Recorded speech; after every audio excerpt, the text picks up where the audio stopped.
Niveau 3e, chapitre 3, énergie mécanique. Pour commencer, on va essayer de comprendre le rôle de ces énergies qui rentrent en jeu dans ces situations-là. Donc, pour faire simple, on va vous montrer une situation très simple.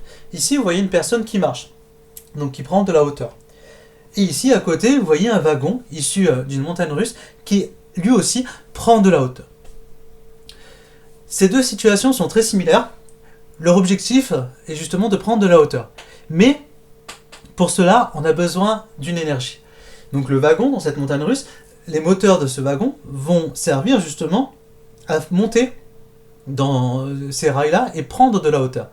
Tandis que la personne qui marche à côté, quant à elle, va consommer son énergie propre, son énergie interne, pour pouvoir justement prendre de la hauteur. Donc lorsque l'on monte des escaliers, des marches d'escalier, on dépense de l'énergie pour prendre de la hauteur. Pour le train, c'est la même chose, c'est son moteur qui dépense de l'énergie. Quand on monte, à un moment donné, il faut redescendre. Et là, on voit clairement, et bien justement, toujours dans cette même montagne russe, et bien qu'à un moment donné, on redescend. Et tout en redescendant, et bien ici on le voit à travers une personne qui descend les marches d'escalier, et bien que plus on descend, plus on acquiert de la vitesse. Et on se rend compte en fait que cette énergie que l'on a dépensée pour prendre de la hauteur, s'est convertie, s'est transformée en une autre énergie qui dépend de la vitesse. Et c'est pour cela, justement, que ça nous paraît plus facile de redescendre que de monter. Lorsque l'on descend des marches d'escalier, on se rend compte que c'est plus facile, on prend de plus en plus de vitesse pendant toute la descente. Pour le train, c'est exactement la même chose. Alors, à gauche, en fait, ce que l'on va décrire, c'est ce qu'on appelle une énergie de position, qui va dépendre de la position, quand on prend de la hauteur ou de l'altitude. Et à droite, en fait, c'est une énergie cinétique. Et c'est l'énergie, en fait, qui est issue du mouvement causé par la prise de hauteur prise auparavant. Mais avant de parler d'énergie cinétique ou d'énergie de position, on va d'abord définir le concept d'énergie. Qu'est-ce que l'énergie ? L'énergie est la capacité de produire des actions comme fournir de la chaleur, de la lumière ou appliquer une force sur quelque chose qui se déplace comme lorsqu'on tire un objet ou qu'on soulève un corps. Eh bien, l'énergie c'est quelque chose qui n'est pas palpable, mais on peut voir ses effets. Donc si on souhaite par exemple réchauffer une pièce, on doit faire brûler du bois. Donc du coup on doit dégager de la chaleur et le bois va apporter une énergie pour justement chauffer une pièce. Idem lorsqu'on souhaite déplacer un corps ou un objet. On exerce une force et donc forcément la personne qui va pousser l'objet va fournir une certaine énergie au cours du temps pour pouvoir déplacer un objet d'un point A à un point B. Idem lorsqu'on soulève un corps d'une certaine hauteur, cela va nous demander une force d'attraction qui va être liée justement à l'énergie fournie. Alors, on aura une énergie à fournir pour faire cet effort. Donc qui dit énergie dit unité. Et donc, l'unité légale du système international de l'énergie, c'est le joule. Donc, ça va être la seule unité dont on va parler aujourd'hui. Mais il existe plusieurs types d'unités qui définissent l'énergie. Et cette unité, le joule, a été donnée pour définir l'unité de l'énergie grâce à James Prescott Joule, un physicien du 19e siècle qui avait fait des travaux sur la chaleur et sur le travail, et pour lui rendre hommage, on a donné son nom pour définir l'unité de l'énergie. Qu'est-ce que l'énergie cinétique ? Avant de définir l'énergie cinétique, on va définir le mot cinétique. Le mot cinétique vient du grec kinétikos. Et quand on réfléchit ensemble à ce mot cinétique, eh bien on pense à plein de choses. Plein de choses de la vie courante sont liées au mot kinétikos. Eh bien, on pense à un défilement d'images. Donc ces images, lorsqu'on les fait défiler, on crée ce qu'on appelle un mouvement. Et donc ça, c'est quelque chose qui a été initié par deux ingénieurs français, les frères Lumière, qui ont mis des images successives, superposé des images successives, les unes à la suite des autres, et ils les ont fait défiler, et grâce à ça, on a pu observer un mouvement. Et ça a été justement l'élément clé, l'élément moteur pour développer par la suite le cinéma. Le mot kinétikos nous fait penser à un métier, kinésithérapeute. Donc son rôle est justement de procéder à des mouvements pour soigner toute personne de telle ou telle pathologie. Donc kinétikos, mouvement, dit donc cinéma, forcément. Donc le cinéma est venu plus tard, mais effectivement, le cinéma, c'est tout simplement un défilement d'images par seconde successives, et on voit grâce à ça ce qu'on appelle un mouvement. Et bien sûr, la Kinect, vous voyez, je n'ai pas choisi cette caméra au hasard, parce qu'elle se nomme Kinect, comme Kineticos, et cette caméra, justement, est utilisée dans une console de jeu, une Xbox en particulier, pour décrire et détecter des mouvements. Alors, l'énergie cinétique, qu'est-ce que c'est? C'est ça. Tout corps en mouvement a une énergie cinétique. Donc, qui dit mouvement, dit déplacement, dit distance parcourue au cours du temps, donc dit vitesse. Donc cela veut dire que cette énergie dépend de la vitesse. Et comme on parle d'un corps qui est un mouvement, et bien comme tout corps possède une masse, et bien cette énergie cinétique va varier en fonction de ce paramètre. Elle va varier en fonction de la masse. Son expression est la suivante. EC est égal à 1/2 de mv carré, où EC est égal à 1/2 de mv2. Le 2 signifie que C est en exposant. EC pour énergie cinétique, exprimée en joules. M, masse exprimée en kilogrammes. V, vitesse exprimée en mètres par seconde. Et là, j'attire votre attention que la vitesse est élevée au carré, c'est-à-dire que V carré est égal à V fois V. V2, autrement dit V2, est égal à V fois V, ou alors on peut dire V multiplié par lui-même. Passons maintenant à l'énergie de position. Qu'est-ce que l'énergie de position? Donc, question sous-jacente. Pourquoi parle-t-on de position? Eh bien, tout simplement, il existe une énergie qui varie en fonction de ce paramètre-là, qui varie en fonction de la position. Donc, elle varie en fonction de la hauteur. Et cette énergie dépend de la position du corps. Et comme chaque corps a une masse, cette énergie de position dépend aussi de cette masse. Point particulier de cette énergie-là, on se rend bien compte que l'on parle de hauteur. C'est la hauteur qui va nous intéresser. C'est pas la position horizontale d'un corps, c'est la position verticale du corps. Donc les ascenseurs, comme on le voit ici, dépensent beaucoup d'énergie pour qu'on change de position, c'est-à-dire qu'on prenne de la hauteur. Idem pour les petits chats que l'on voit.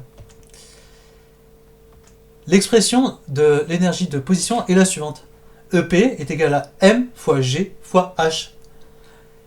Énergie de position exprimée en joules, EP. M, masse exprimée en kilogrammes. G, intensité de la pesanteur. H, hauteur exprimée en mètres. Et G, intensité de la pesanteur exprimée en newton par kilogramme. Alors, qu'est-ce qu'alors l'énergie mécanique? Eh bien, l'énergie mécanique correspond à la somme de l'énergie de position et l'énergie cinétique. Elle est conservative, c'est-à-dire qu'elle reste toujours constante. Alors, nous, en troisième, pour le niveau troisième, on va se simplifier. On va rester à cette idée-là, comme quoi l'énergie est conservative. Toujours constante. C'est qu'on va faire une simplification, car la réalité est un peu plus complexe que ça. Et par cette simplification-là, on obtiendra cette équation-là. EM est égal à EC plus EP. Donc, je rappelle, hein, EM pour énergie mécanique, EC pour énergie cinétique, EP pour énergie de position.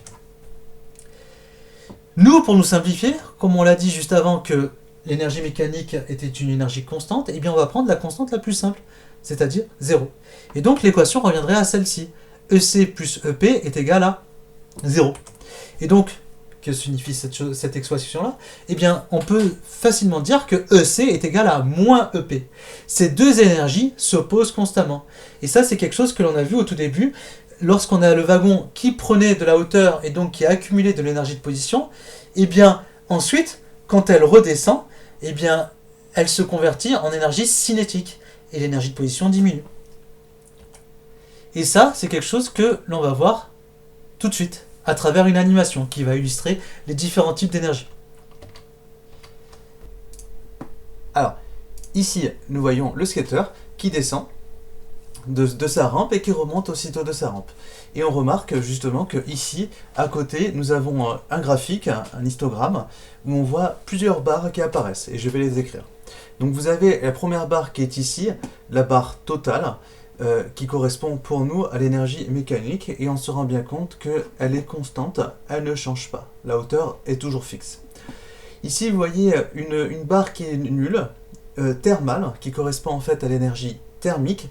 Donc c'est l'énergie, comme je vous l'ai dit précédemment, que l'on néglige dans notre situation. Au niveau 3e, on va négliger cette énergie thermique issue des forces de frottement. Ensuite, là, vous voyez, il y a marqué potentiel. Donc, l'animation est en anglais. Donc, potentiel pour dire potentiel, c'est l'autre nom que l'on donne à l'énergie de position. Et à côté, vous avez kinétique, qui signifie en fait cinétique et qui correspond à l'énergie cinétique. Et là, qu'est-ce que l'on remarque en fait à travers ce skater? Eh bien, pendant que ce skater traverse la rampe de part et d'autre, eh bien, on a une alternance d'énergie cinétique et d'énergie de position. Et on remarque justement, comme on l'a dit au tout début, que lorsque la position est la plus haute, eh bien, le skater accumule de l'énergie de position.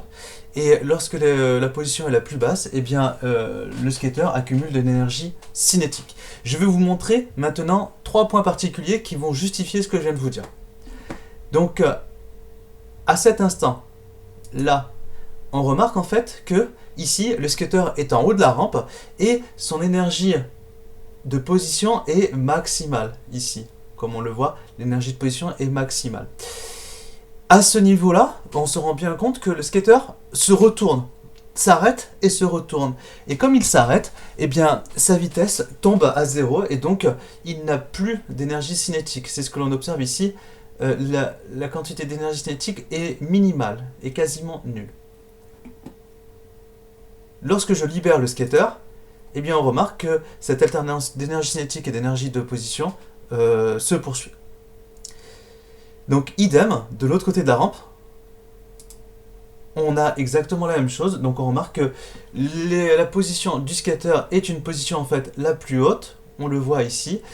Et donc, à ce moment-là, eh bien, l'énergie cinétique est minimale, ce qui est normal car le skater s'arrête pour se retourner et redescendre. Et le dernier point de mesure que l'on va faire, ça va être celui-ci, au point d'énergie de position la plus basse, c'est-à-dire au 3e point ici central, au milieu, au creux de la rampe. Et là, qu'est-ce que l'on voit? Eh bien, on voit que cette fois-ci, le skater a une énergie cinétique maximale pour une énergie potentielle ou de position nulle. J'ajoute pour information que ça, c'est quelque chose qui est hors programme de 3e, mais l'énergie de position est définie à une constante près. Et donc, nous, comme précédemment, on va définir une constante nulle. Et c'est pour ça qu'on a mis une barre de référence pour définir la constante comme étant égale 0. Et donc, du coup, l'énergie de position minimale, c'est-à-dire égale à 0, correspond à ce trait pointillé en bleu, et c'est-à-dire au creux de la rampe. Et donc là, à travers cette animation, on voit clairement les enjeux qu'il y a entre l'énergie mécanique ou énergie totale, qui reste constante, ensuite énergie cinétique et énergie de position. Maintenant, on va passer à une autre forme de graphique, cette fois-ci, avec voir comment évolue l'énergie en fonction de la position. Et bien ici, on remarque que l'énergie cinétique et l'énergie de position sont opposées. On voit ce graphique-là ici. Donc l'axe vertical correspond à l'énergie et l'axe horizontal la position, c'est-à-dire la position du skater. Et vous remarquez que cette courbe en fait correspond eh bien, à la rampe. Et on remarque bien qu'effectivement ces deux énergies cinétiques et potentielles ou alors de position sont opposées et se complètent. Et l'addition de ces deux courbes, bleue et verte, vont faire en fait la courbe jaune qui correspond à l'énergie totale ou pour nous énergie mécanique qui reste constante. Donc si vous regardez bien, ici si je me mets à la position 4 mètres ici, eh bien on voit que j'ai cette grandeur physique pour la case bleue et j'ai la même grandeur pour le point, la courbe bleue, et donc du coup l'addition des deux va vous donner ce point ici. Donc là, on voit clairement la complémentarité entre l'énergie cinétique et l'énergie de position. On remarque aussi à juste titre que l'énergie thermique comme étant nulle, car dans cette animation, on s'est affranchi des forces de frottement qui tendraient justement bien à ralentir le skater, chose que je ferai juste après. Et bien, l'énergie thermique est nulle, donc on a toujours une constante horizontale à 0. Dernière étape, on va essayer de voir maintenant cette fois-ci comment évolue l'énergie en fonction du temps. Et donc du coup, je vais arrêter ça, je vais faire quelques modifications. On va essayer de voir ici comment évolue en fait l'énergie cinétique et l'énergie de position en fonction du temps. Et là, qu'est-ce que l'on voit? Eh bien, des courbes assez similaires, une alternance en fait entre l'énergie cinétique et l'énergie de position. Donc ce sont des courbes qui évoluent au cours du temps. Donc l'axe horizontal c'est le temps, l'axe vertical c'est l'énergie. Et on remarque les mêmes conséquences, c'est-à-dire que l'énergie cinétique et l'énergie de position sont deux courbes opposées, et l'addition des deux vous donne l'énergie mécanique qui est constante. Et vous voyez toujours ici que l'énergie de position, thermique, quant à elle, est nulle, car là, dans cette animation, on s'est affranchi des forces de frottement. Voilà. Et donc maintenant, ce que l'on va faire, c'est que justement, on va renouveler l'expérience, mais sauf que cette fois-ci, on ne va plus s'affranchir des forces de frottement, et on va voir eh bien, ce qu'il se passe dans la réalité. Même si on sait ce qui va se passer réellement dans la réalité, car la situation qui est présentée actuellement, c'est une situation qui est fictive, car dans la réalité, on sait tous que le skater va faire des mouvements de va-et-vient dans la rampe, mais à cause des frottements dus à l'air, à cause des frottements liés à l'adhérence entre les roues et la rampe, eh bien, le skater va justement perdre de l'énergie, et ce transfert d'énergie va se dissiper sous forme thermique, sous forme de chaleur. Et donc du coup, ici, je vais justement ajouter ce paramètre-là, et je vais régler le coefficient de friction.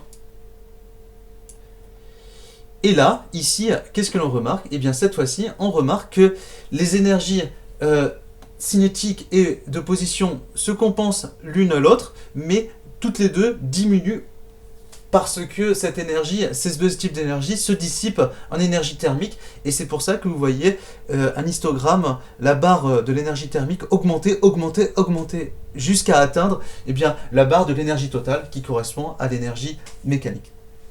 Ici. Et donc là, cette fois-ci, l'équation aurait été un peu plus complexe. Donc l'énergie totale ou énergie mécanique aurait été égale à l'énergie cinétique plus l'énergie de position et l'énergie thermique.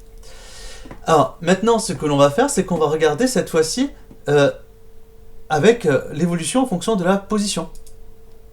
Et donc du coup, je vais reprendre mon skater et je vais le refaire le même mouvement.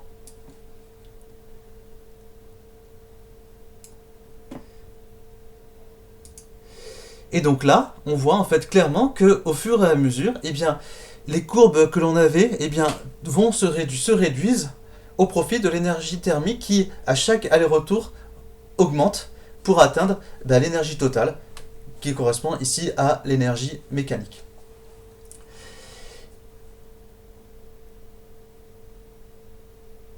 Et à la fin, on se rend bien compte en fait que tout s'annule et que les deux énergies, l'énergie totale correspond à l'énergie thermique, parce que au point final, à l'instant T final, eh bien, le skater atteint sa position de stabilité, c'est-à-dire la position au creux de la rampe, avec une énergie potentielle nulle et une énergie cinétique nulle, car le skater est immobile.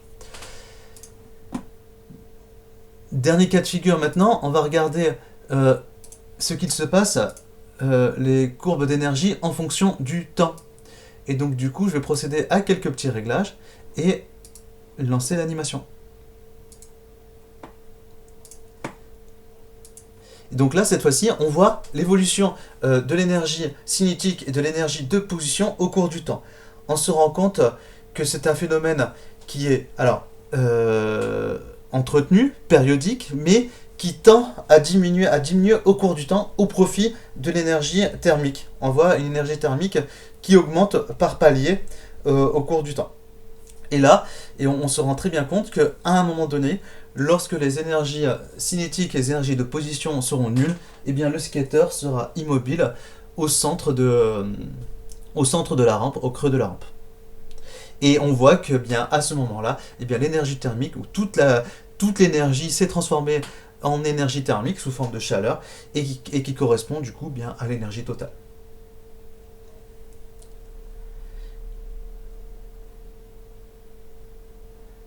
Voilà.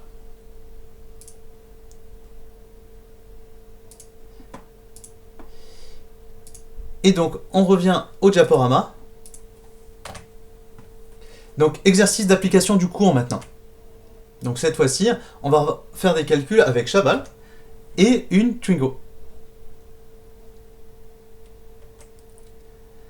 Chabal versus Twingo. Alors,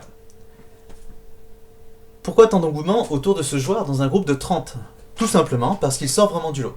De son aspect, 1m91, 108 kg, et surtout par son jeu et sa puissance monstrueuse, un plaquage administré par un tel gars doit avoir l'impact d'une Twingo à 20 km/h, je pense au moins.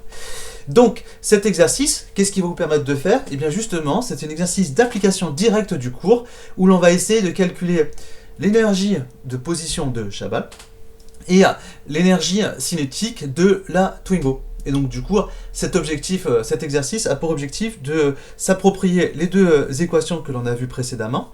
EC est égal à 1/2 de mv2 et EP est égal à mgh. Donc là, tout simplement, ça va être de l'application numérique de ces deux équations. Et donc là, je vous donne une aide pour vous aider. Donc, calculer EP, l'énergie de position de Chabal. Ensuite, calculer l'énergie cinétique de la Twingo. Je vous donne la masse de l'énergie cinétique je vous donne la masse de la Twingo, 925 kg. Et l'objectif est justement de vérifier si EC est égal à EP en valeur absolue. C'est-à-dire en fait si on est dans une situation qui répond à notre équation de départ, c'est-à-dire EC plus EP est égal à l'énergie mécanique et dans notre cas simplifié égale 0. Donc l'étape supplémentaire suivante sera justement de vérifier si l'impact de la Twingo à 20 km/h est la bonne valeur, si la valeur de la vitesse est la bonne. Donc travail à faire, calculer l'énergie de position de Chabal. On prendra comme hauteur, eh bien justement tout simplement sa taille. Ensuite, calculer l'énergie cinétique de la Twingo, en tenant compte bien de la masse de la Twingo qui est de 925 kg. Attention, hein, pour l'énergie de position, il faudra utiliser la masse de Sébastien Chabal, donc 108 kg, et vérifier numériquement si ces deux valeurs sont égales. Maintenant, c'est à vous de travailler. Je vous ai donné toutes les consignes, c'est à vous de jouer.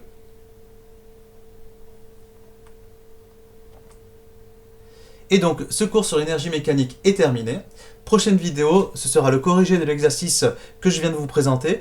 Et corrigé très intéressant, car après, on résoudra une équation pour trouver justement la bonne vitesse. Donc on se rend bien compte ici que la vitesse de 20 km/h est à tester. Et justement, on va faire une démonstration.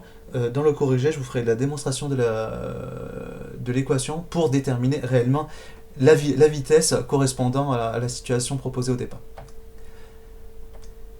N'hésitez pas à me suivre sur tous ces réseaux sociaux, n'hésitez pas à vous abonner. Et maintenant, c'est à vous de travailler.